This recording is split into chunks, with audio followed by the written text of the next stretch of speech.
journeys. Oh, the recording started after I really got started.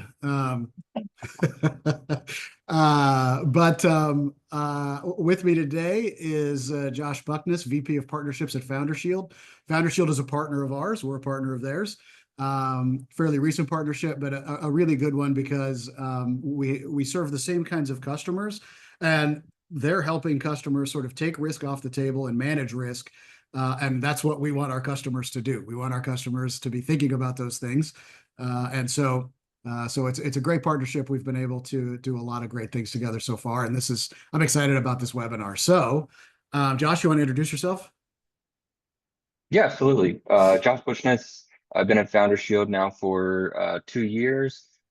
In my spare time, I like to actively mentor the next generation of founders through programs like Entrepreneurship for All and See Change. And I've also been a scout for Sweater Ventures since they kind of came about. So I'm all in the startup land. I'm super excited about our conversation today. Awesome. Just a quick preview of what we're going to talk about today. We're going to talk about managing the risk of running out of cash, or said another way, raising the right kind of capital for your business, and then why and what kind of insurance is critical for startups. This is a super interesting topic to me. I think the risks are growing and getting more and more severe out there in the world. So I'm super curious to jump into that with Josh as we go. We do have a Q&A button at the bottom of your Zoom screen. Please feel free to ask questions. We really want you to ask questions. And as soon as we see them, Sophie, who's on the Novel team, will stop us and ask us the question and make sure you get the answers that you're looking for. So don't be shy. Please ask questions. Otherwise, Josh and I are just going to drone on and on and on for like an hour, and nobody wants that. So anyway, I say we get started. Anything else before we jump in, Josh?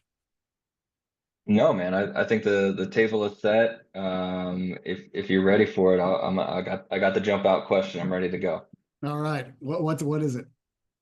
So when do you think that it makes sense to raise capital for a company?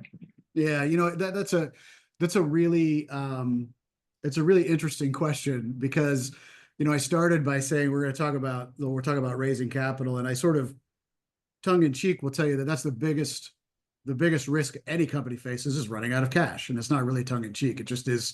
It's a fact. And what we see is a lot of entrepreneurs, a lot of founders out there start to raise capital before they raise it. They start to raise too late. They raise it when they're very much running out of cash. They're in a mode where they need the capital to survive. And that's a really bad time to be out raising capital, right? Because what happens is if you're able to raise capital, you're probably going to raise at suboptimal terms. The fact of the matter is people are not always nice and kind out in the capital market. So if they sense that you're in dire straits and your back's against a wall, you're probably going to get you're going to get money at terms that you're not a big fan of. But you'll have to take it because maybe you waited too long to raise capital. So the way that we think about it, and what we advise entrepreneurs to do is to raise capital a year before you need it. Think well in advance, because it takes 6 to 9 months, sometimes 12 months to raise money. It's just a long process. It's one of those things that is a fact of life. So you have to really think forward and make sure that you're in a position to raise the capital while you are not really in a position to actually need it. So that's optimal. Now, as you're in earlier stages of a company, it could be different product milestones that get you there, right? Maybe it's you get to product market fit. And once you're there, you sort of understand your unit economics really well, and then you can raise capital at a cheaper price that you can invest in your growth machine, and then you can be off and running. But from my point of view, you have to always mitigate the risk of running out of cash. And that means you have to be looking at least 12 months out into the future and give yourself the kind of time and space you need to get money at the best possible terms. So Keith, what about all these people that we hear that they pitched an idea and then they got capital? Uh-huh. How Yeah. many of those actually exist, and why do those stories keep finding me? Yeah, so that's a rare thing. It does happen. Don't get me wrong, and I think that happens in a couple of like the stars have to align for that to happen, right? Maybe you have an idea and you have in your very near orbit people who are willing to write you a check because they believe in you before you have a product, and it's just an idea on the back of a napkin, right? Those things do happen.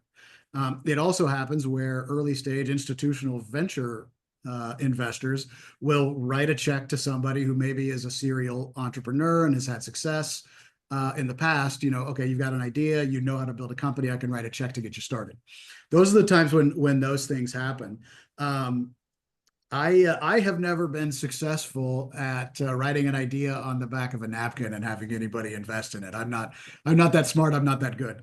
Um, so what I see typically is, an entrepreneur gets to a certain point by bootstrapping or raising money from, friends and family, and then they can go out and raise institutional money, whether it's venture capital, whether it's a loan product like what we provide, or whatever. But yeah, uh, I wish I knew how that happened. I'd be doing it all the time. And I got a text question from a friend. I know they were trying to be funny, but do I have to add AI to my company in order to raise capital now? No, well, I mean, it depends on who you're talking to. So, in the venture market, maybe, Okay. maybe you at least have to say that our AI touches and informs and enhances all areas of our business. But the reality is, different AI tools out there are actually impacting businesses in all kinds of different ways, right? Like we AI centered companies for us probably not a great fit if they're super early, but once their tools have been proven and they have a good customer base and recurring revenue, then that's great. But we'll also look at companies that are tech enabled services. You don't have to be an AI business to raise capital from us, but in the VC market, it probably doesn't hurt. Right on. That's a good lead in because I think we want to talk about like most companies that do raise capital, they go a traditional route. They're looking for VCs, they're looking Mm. for people to invest in them. When does that make more sense, and when can somebody maybe think a little bit more outside the box and try and hold on to as much equity as possible until they decide that they're going to do another raise or raising more money? How do founders kind of balance that? Yeah, that's a really tough one, right? It At the end of the day, there are a bunch of different kinds of capital that you can raise, and what we are all sort of taught and funneled toward in the early stage company and the startup ecosystem is you should go raise venture money, right? And the fact of the matter is less than 1% of companies will ever raise venture money, and then a very small portion of those companies actually go on to a meaningful exit and a successful outcome for that entrepreneur.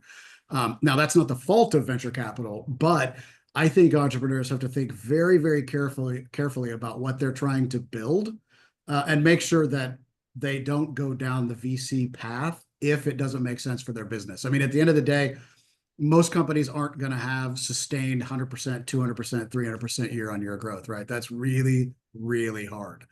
It's awesome when it happens, and venture capital is the right tool for that. But when it doesn't happen, what that can lead to is rounds of equity, rounds of venture money being taken, sometimes at valuations that the company hasn't actually achieved yet.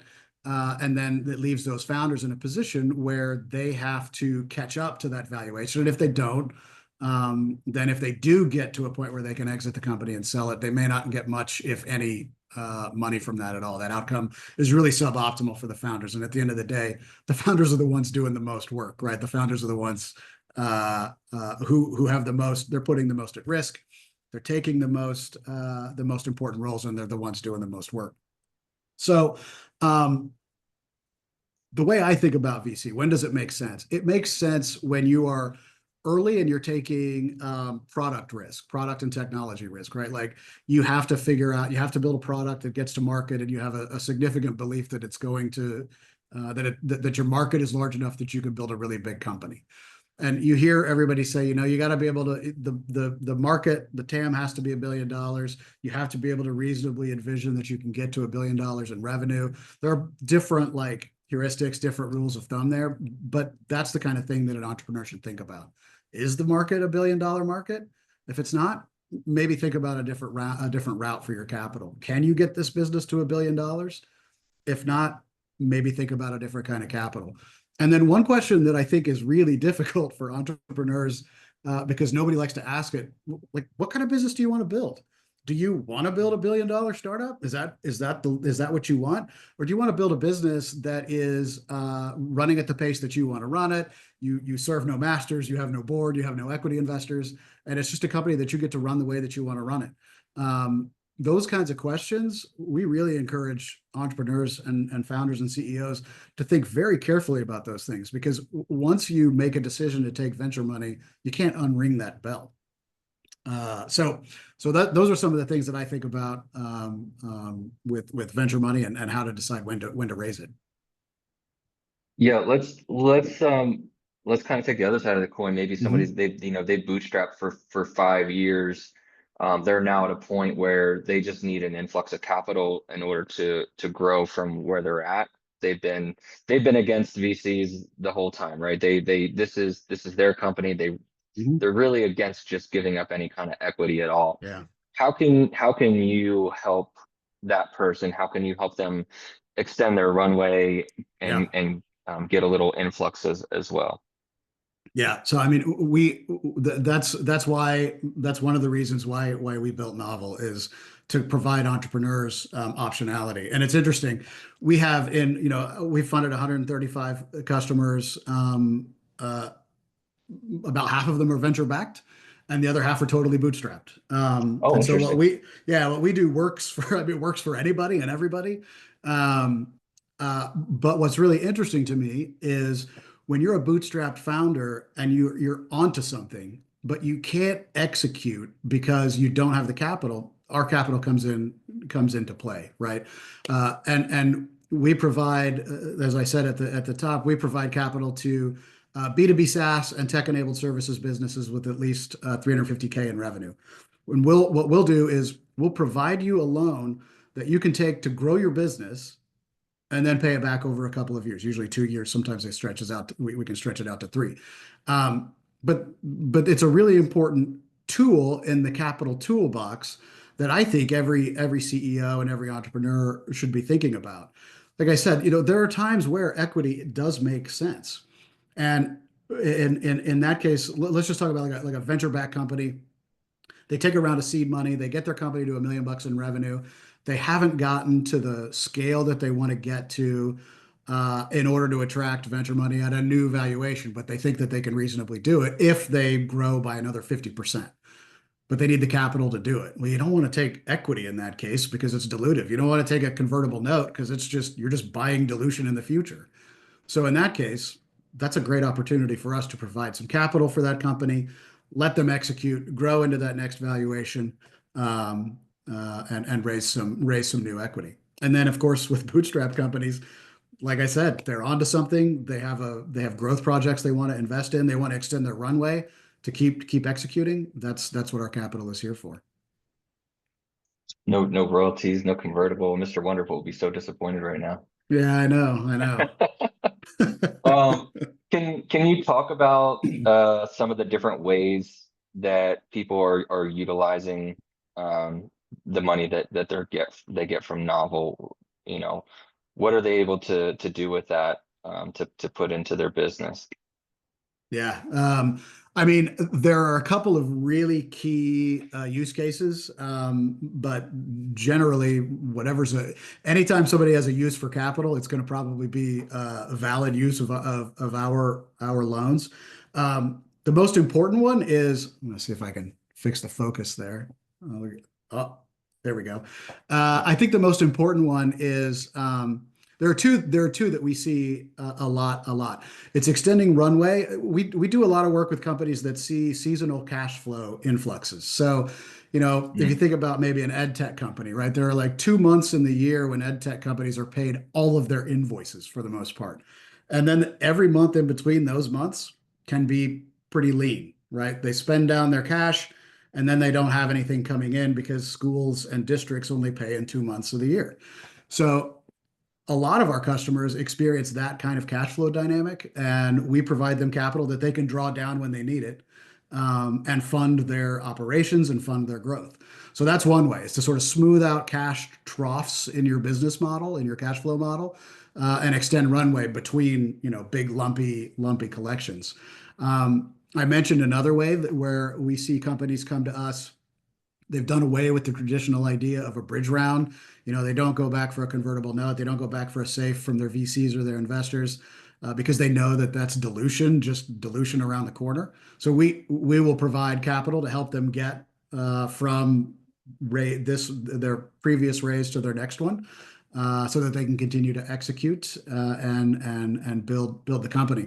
We also see just companies who they have they've been growing, and then all of a sudden they've figured something out in the market that they just know if they had more cash to invest, then they would be able to significantly increase their growth trajectory.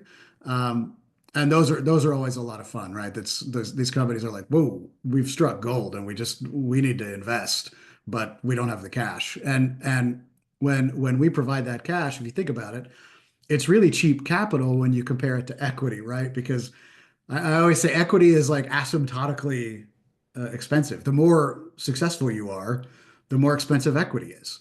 Whereas with our capital, you're going to know exactly what you're going to pay for it, and every bit of value that you build beyond the cost of the capital is value that accrues to you, right? You get to keep that value. You're doing it for yourself and for your stakeholders. So, but those are the three biggest use cases.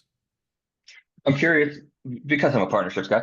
I'm Uh-huh. curious if you've come across anybody that has maybe had a large partnership, maybe that, something with Dell or something, with Oracle, just someone in, really big partnership got put on their plate. However, now they need to do development work in order to Oh make yeah, that work, or yeah. um, I'm just curious, like, are there restrictions on this type of money that they can get from you? What are they able to do with it?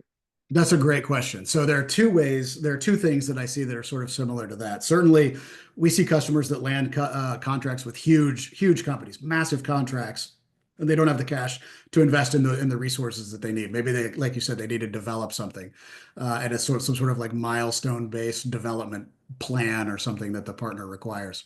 Yeah, we can absolutely fund that, because that looks like that's developing something that gets you to revenue, and that's something that we do all the time. Another thing that's kind of similar is we see companies that land contracts with customers that are massive, and they don't have the resources to maybe staff up. Maybe Mhm. it's they need to have people to run implementations for a bunch of different sites, a bunch of different locations.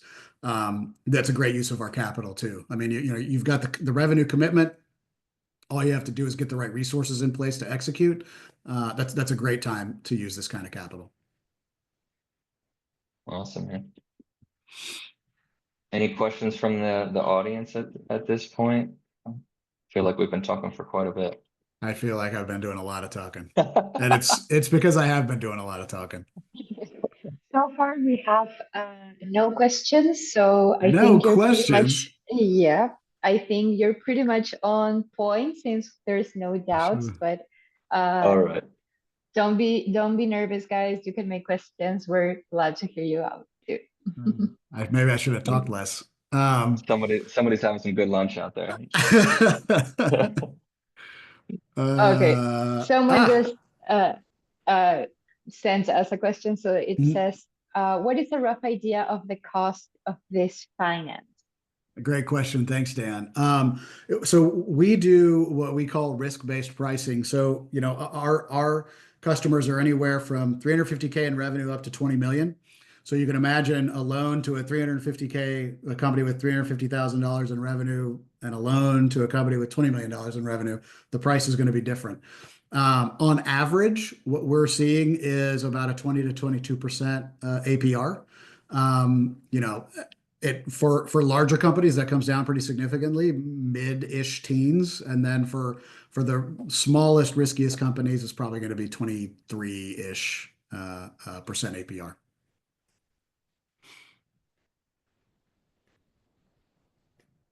All All right, right, let's Josh, keep I'm going to rocking. start asking you some questions. Let's talk a little bit about insurance.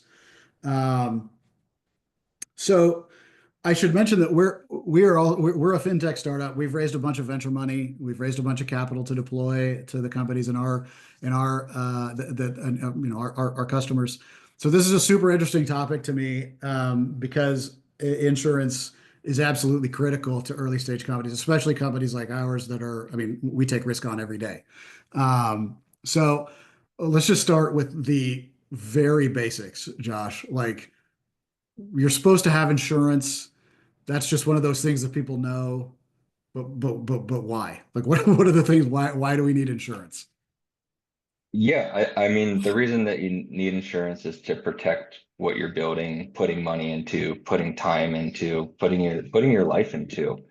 Um, especially at the early stages, if something comes up, if you didn't do what you said you were going to do, or you gave somebody some bad advice, or your Yeah. product hurt someone, um, you're gonna get sued. And for a small company, it's going to wipe them out and it's over.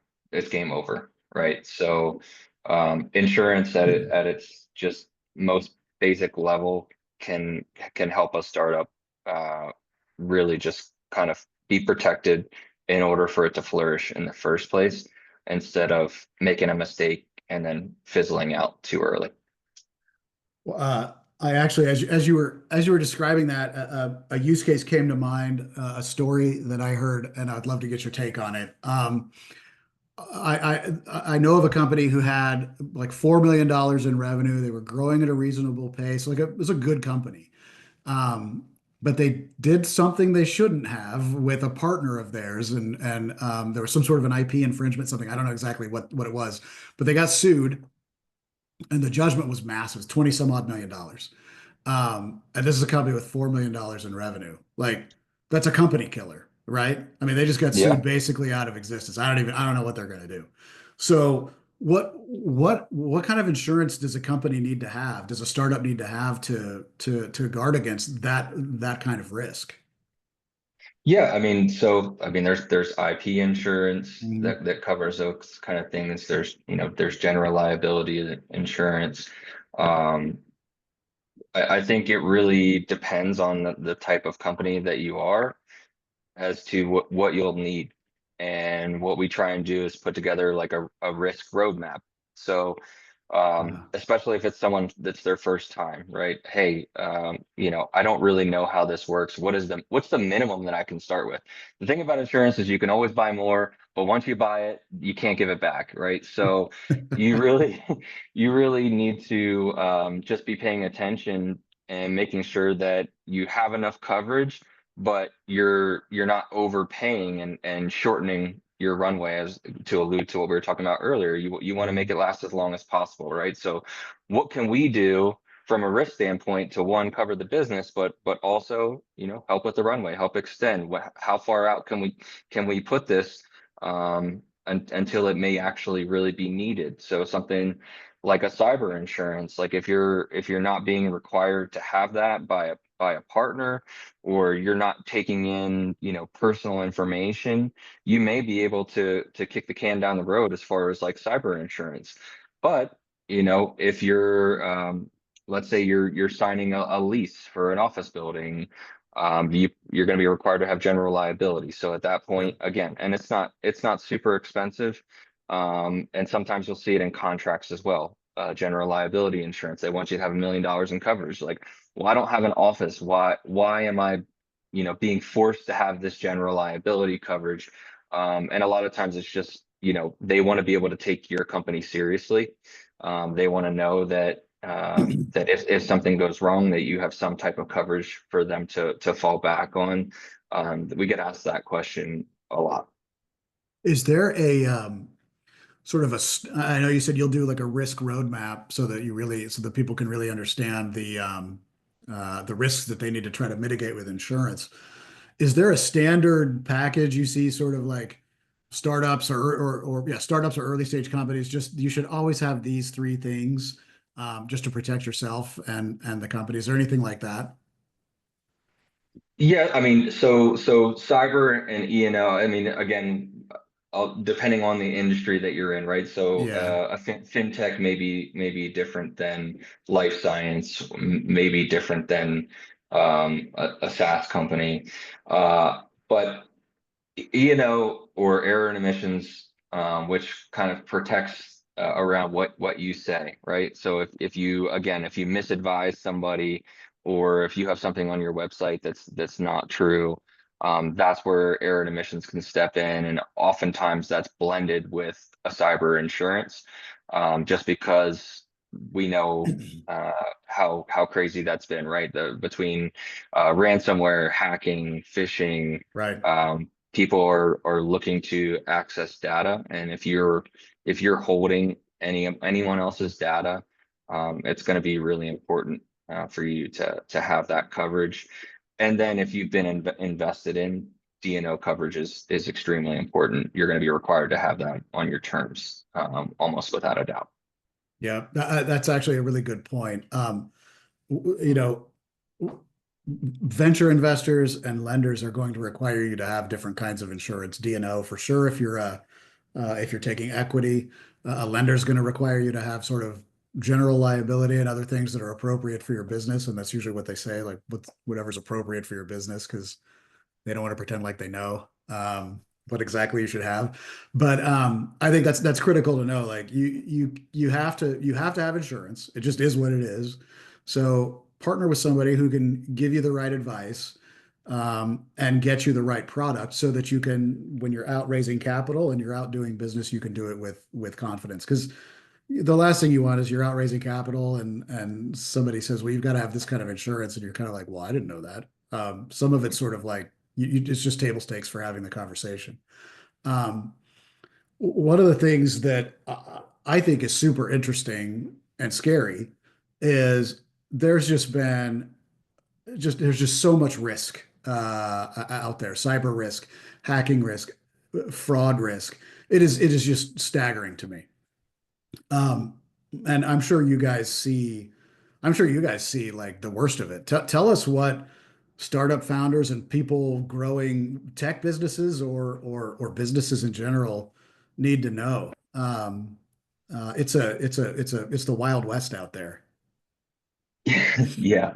Well, I mean, if we're talking about tech, a lot of times those folks may be relying on someone else's platform to work, right? So, let's take, for instance, the CrowdStrike, that Mhm. shut down tons, and I think 28,000 systems was the last number that I saw, right? Um, you need that system in order to function, in order to make money. And Mhm. some people were out for days, or if not over a week.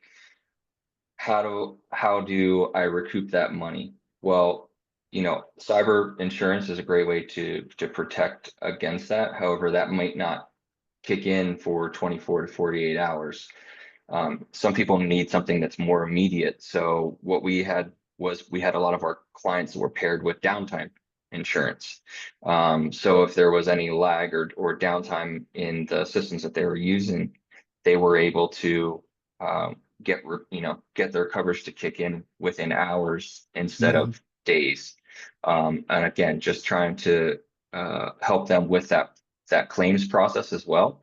We have a full claims team that when something does occur and you do need to recoup your money, the most frustrating thing is not being able to get that.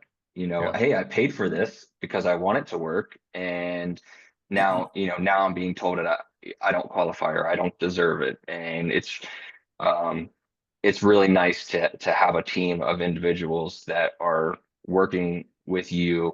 I can tell you that we've had a lot of clients that had their initial claims denied, and we had to round up extra evidence, information, and then go back and say, hey, no, like you have to pay out on this because like this is accurate.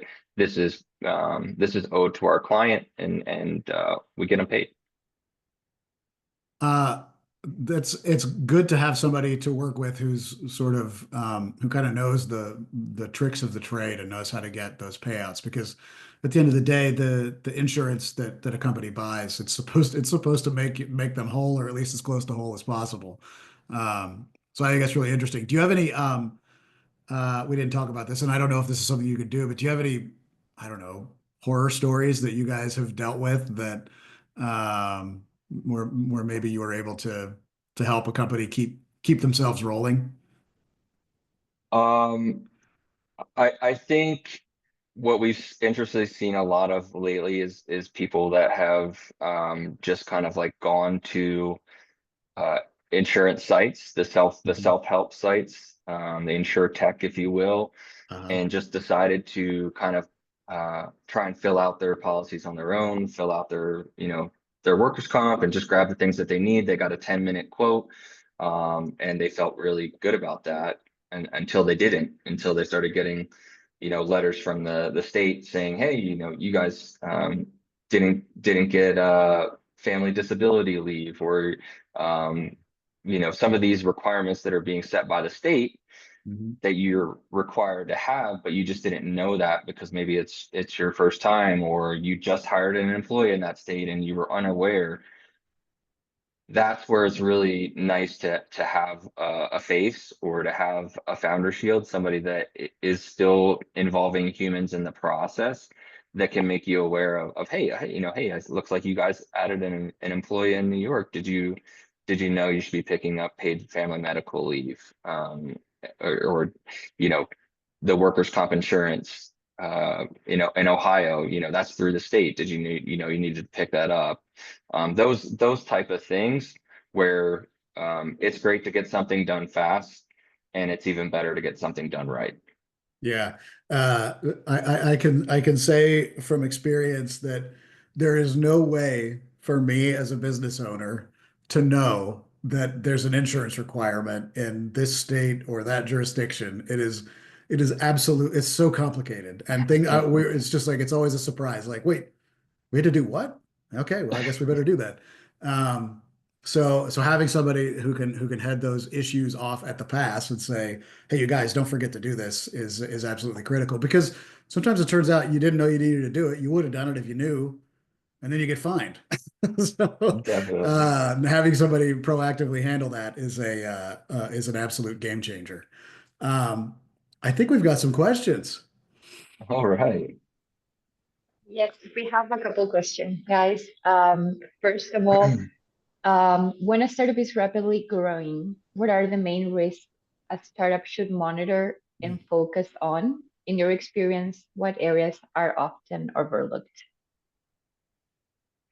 Yeah, so I would say that the same insurance that you started out with, if you're rapidly growing, is not going to be the same coverage amount that you'll need to continue on. So at some point you'll need to increase your coverage needs. Maybe you're a health tech company, and you guys went from holding the data of 100 people to holding the data of 5,000 people. If there's a breach, if something goes wrong, the amount of coverage that you would need to protect yourself for the initial situation versus the growth situation are going to be different.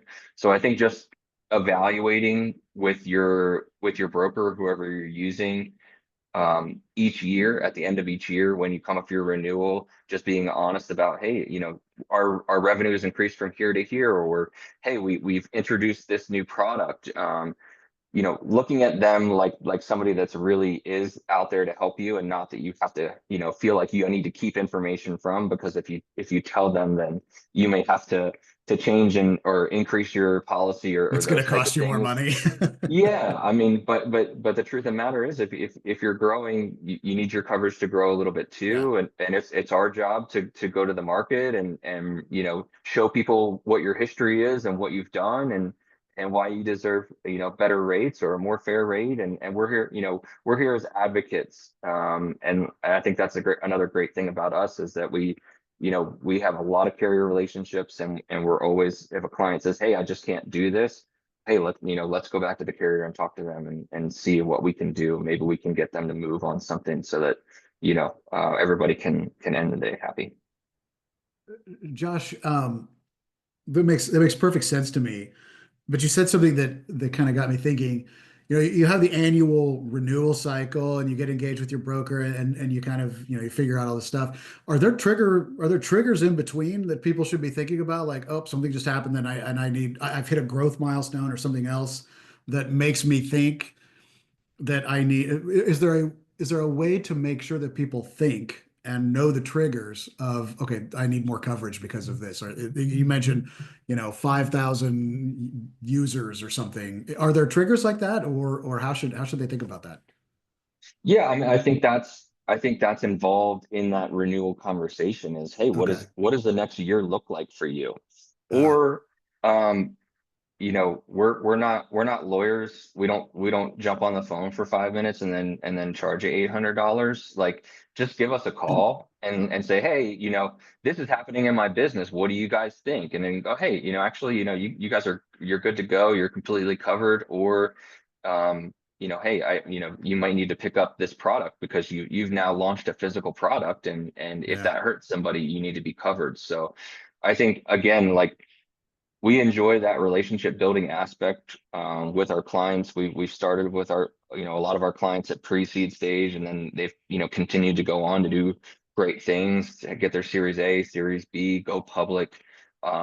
So just having a relationship where people feel like they can come to you and get solid answers, and it's not always about, hey, if I just get on the phone with them, they're going to try and sell me something. Like, our goal is really to educate and to help people continue to grow their business. So I think that's the type of relationship that should be shooting for, whether it's with us or another broker, but somebody that you feel like you can call and get on the phone with, and get the answers you need that are the best for your business. Gotcha. Um, I think we have a couple more questions, Sophie. Yes. The next one, guys, is what insurance is particularly needed for fintech in terms of banking risk, money loss, etc., and also what loan to AR ratio do you typically Uh, see firms taking? um, Mm. Insurance for a fintech, all of it. We need all of it. We at Novel, we're a fintech, we loan money. So we have all kinds of risks that we have to figure out how to mitigate, right? Some of the risks we mitigate through high quality underwriting. We have a very strong team that runs our credit models. But some of the risks, just like any other business, we offset with insurance. So, I mean, I I don't know that I've ever been shown an insurance policy as a fintech lender that I said, I don't think we need that, too, So in general, D&O, E&O, all that stuff. We have a very comprehensive cyber plan. There's portfolio insurance. There's all kinds of stuff. What's required? That's an interesting question. What's required is whatever is the basic requirement for a company to exist, which is probably just general business insurance. If we were a bank, then that'd be a whole different matter. But since we're a private company, what's actually required is just the most basic insurance. I think, Josh. I hope I'm right. Yeah, yeah, yeah. So I mean, definitely general liability, error and omissions is going to be really important there. Um, and depending on what kind of fintech you are, if it's cryptocurrency, or you're dealing in Web3, and those other kind of uh, pieces of fintech industry, you just want to make sure that your coverage is actually covering you. I've seen a lot of policies that have digital currency exclusions, or cryptocurrency exclusions. So uh, just make sure that whoever you're working with on that they understand what you're doing, and what they're selling you is actually going to give you the coverage that you need for your specific business. Um, Thank you, Josh. And then the other question was, what loan to AR ratio do you typically see firms taking? So I think that one's likely for me. So the way we don't think about it as a loan to AR ratio, we're really looking at revenue, and we really like recurring revenue. And basically, what we'll do is we can loan up to 40% of a company's trailing 12 revenue. So easy math. If you've got a company with $1 million in revenue, we can commit 400K. The average up to 400K, the average I would say is more along the lines of 25 to 30%. Um, so 250 to 300K for that sort of example $1 million business. And the way that we structure it is we'll give a company a year to draw it down. So you don't have to draw it all on day one. It's not just like you get a wire for all the cash and then you got to figure out what to do with it. You can draw it down for a year. And then when you draw it down, you draw it down in as many tranches as you want. And then every time you take a draw, it establishes basically a 2 year amortization, a 2 year note. You can think about it like that. And so if you wait until the very last day to draw, then it's basically like a 3 year deal. If that makes sense. So, but yeah, I would say 25 to 30% of trailing 12 revenue is kind of the standard that we provide.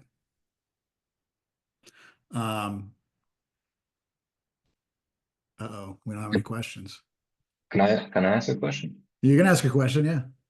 At any point when you were building Novel, Mhm. do you wish that you had access to your own service? All the time. Are you kidding me? Yeah. So, uh, it's funny though. You know who doesn't like to lend to lenders? Lenders. Um,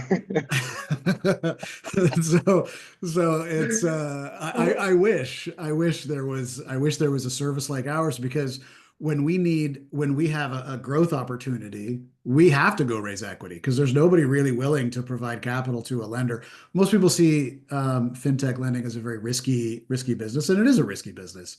And for that reason, lenders tend to stay away. Yeah. But yeah, I mean, absolutely. We kind of joke about that. We joke about that all the time. It'd be great if somebody would do what we do for people like us. So hopefully, maybe there's some entrepreneurs on the call who can spin something up.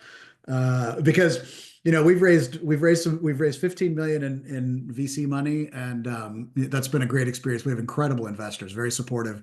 They're super well versed in this space, and they're fantastic. But they're dilutive. Yeah. So we'd much rather take non-dilutive capital if it were available to us. How much time did you have to spend um, just kind of talking to VCs and going through the process? Like, Oh I man. mean, that's such a difficult thing because like as a founder, you have a very specific set of time, right? You only Yeah. have the 24 hours in the day, right? Yeah. So how did you break that up between going out and looking for VC money and And also running the still having to business. run the business? Yeah. Yeah. Well, I'm really lucky. One of the things that I'm very fortunate to have is a partner who is as passionate as I am about novel. And when we co-founded this business together, we raised capital together, and we're almost, I don't want to say interchangeable, but like I have to focus on this other thing, then he can focus on raising capital that day or that week, and then I can do it too. And so that makes it easier because we can both raise capital. Mhm. I think I enjoy it probably more than he does, which is a flaw in my personality, I suspect. But it took a lot of time. So I mean, I'll just be I'll just be totally transparent. We started raising capital our last round at the end of about halfway through 2023. I think we really hit the ground trying to raise capital in September of 2023. We closed the round in February of 2024. And I tell people like the only thing that VCs disliked more than a fintech in that time is a fintech lender, and that's what we are. So we were out raising money for people who were just like, we don't want to talk to you. And it was a very difficult fundraise. We Yeah. got it done, and we were happy with the terms at the end of the day. We were happy with our investors, but I mean, it was a full-time job for those months because the amount of diligence that those investors wanted to do and the level and the depth at which they wanted to do it took a lot of time. And we had a lot of conversations. It was a difficult fundraising environment. Yeah, well, I think 2023 I know was a difficult year for raising. I Yes. think things got a little bit better than 24. Mhm. But it's been incredible to have this conversation with you, Keith, and just kind of talk about what else is out there for people that are needing to raise a little bit of capital to put into their business to get to the next step. So if we don't have any other questions, man, I want to thank you for joining me, for doing this. Absolutely. Really appreciate it. Yeah, absolutely, Josh. This has been a lot of fun. And do we have a contact? If anybody wants to reach out to Keith, I think we have a slide that we could Yeah, I maybe throw think, out. yeah, that'd be great if we have a slide somewhere. And I think your contact info is on it too, hopefully.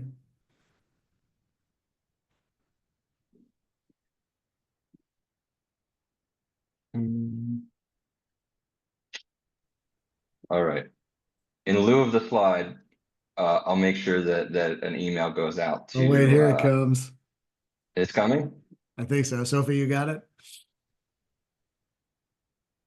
Give me a second and I will have it up. I'm Okay. just Okay. sure. And If we'll, anybody does have any questions though from this, please feel free to reach out, whether yep, it's, by email, by LinkedIn. If something, something from this conversation sparks something later. We're more than happy to answer any questions that anyone might have. And we want to thank you all so much for joining this conversation with us. absolutely. All right, there we go. There we There go. we go. And we'll send our contact info out too, so it's easy for everybody to reach out with any questions that do come up. Thanks everybody for joining. Perfect. Thanks. Thank you, Keith. Take care. Thanks, Josh.